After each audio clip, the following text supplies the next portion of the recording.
Pada suatu hari, Abu Nawas dibuat kaget bukan main ketika seorang utusan Baginda Raja Harun ar-Rasyid datang ke rumahnya. Ia harus menghadap Baginda secepatnya. Entah permainan apa lagi yang harus dihadapi kali ini. Setelah tiba di istana, Baginda Raja menyambut Abu Nawas dengan sebuah senyuman. Ampun tuanku, apa yang bisa hamba lakukan hingga hamba dipanggil? Tanya Abu Nawas.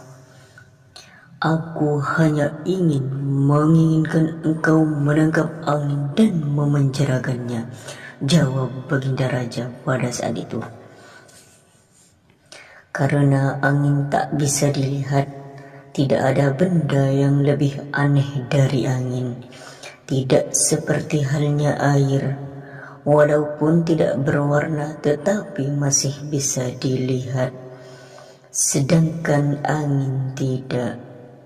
Baginda hanya memberi Abu Nawas waktu tidak lebih dari 3 hari. Abu Nawas pulang membawa pekerjaan rumah dari Baginda Raja Harun ar-Rasyid. Namun Abu Nawas tidak terlalu bersedih karena berpikir sudah merupakan bagian dari hidupnya. Bahkan sudah merupakan suatu kebutuhan. Ia yakin bahwa dengan berpikir akan menemukan jalan keluar dari kesulitan yang ia hadapi. Dengan berpikir pula, ia yakin bisa menyumbangkan sesuatu kepada orang lain yang membutuhkan, terutama orang-orang miskin. Ya, Abu Nawas memang kerap mendapatkan sepundi penuh uang emas hadiah dari Baginda Raja Harun ar-Rasyid atas kecerdikannya. Tetapi sudah 2 hari ini Abu Nawas belum juga mendapat akal untuk menangkap angin, apalagi memenjarakannya. Sedangkan besok adalah hari terakhir yang telah ditetapkan Baginda Raja Harun ar-Rasyid. Abu Nawas pun hampir putus asa pada saat itu. Bagaimana ini, kata Abu Nawas. Abu Nawas benar-benar tidak bisa tidur walau hanya sekejap. Mungkin sudah takdir. Kali ini Abu Nawas harus menjalani hukuman karena gagal melaksanakan perintah Baginda Raja Harun ar-Rasyid pada saat itu. Ia pun berjalan gontai menuju istana. Di tengah-tengah kepasrahannya kepada takdir, ia teringat sesuatu, yaitu Aladin dan lampu wasiatnya. Bukankah jin itu tidak terlihat?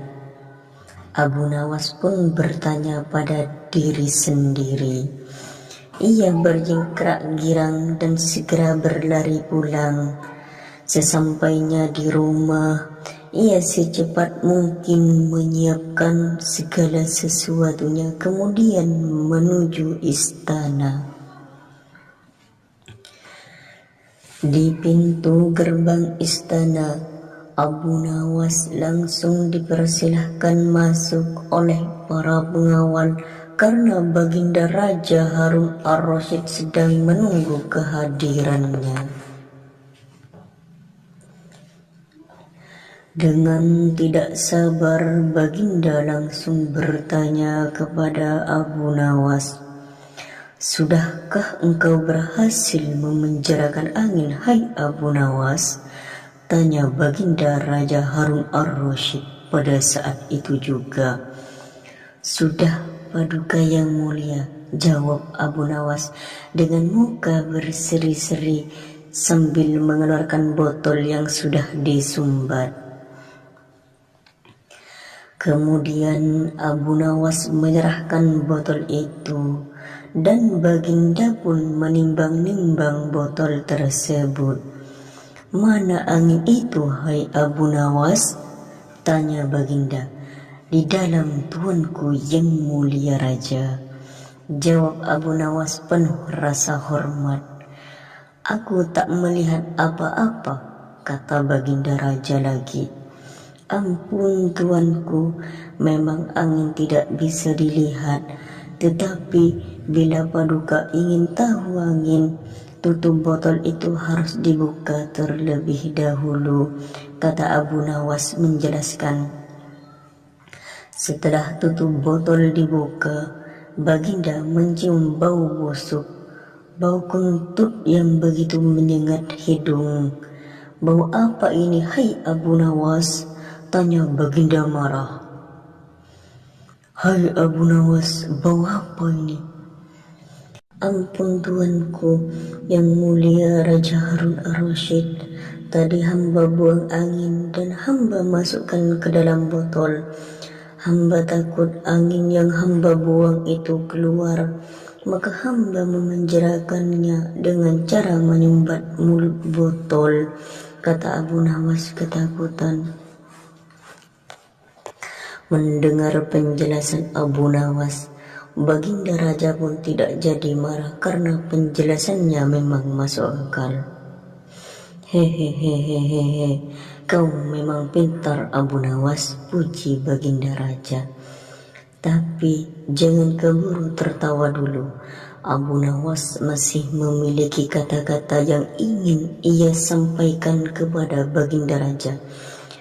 "Oh Baginda tuanku," panggil Abu Nawas.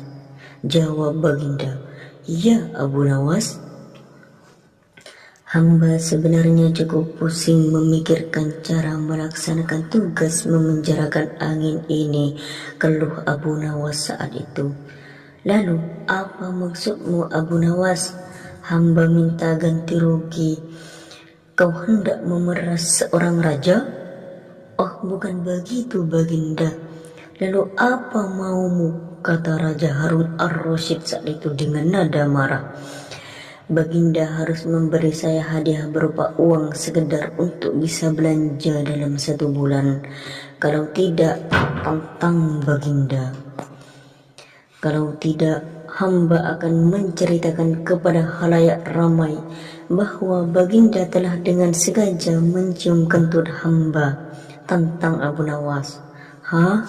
Baginda kaget dan jengkel, tapi kemudian tertawa terbahak-bahak. "Baik, permintaanmu kukabulkan," ujar Baginda Raja mengakhiri percakapan.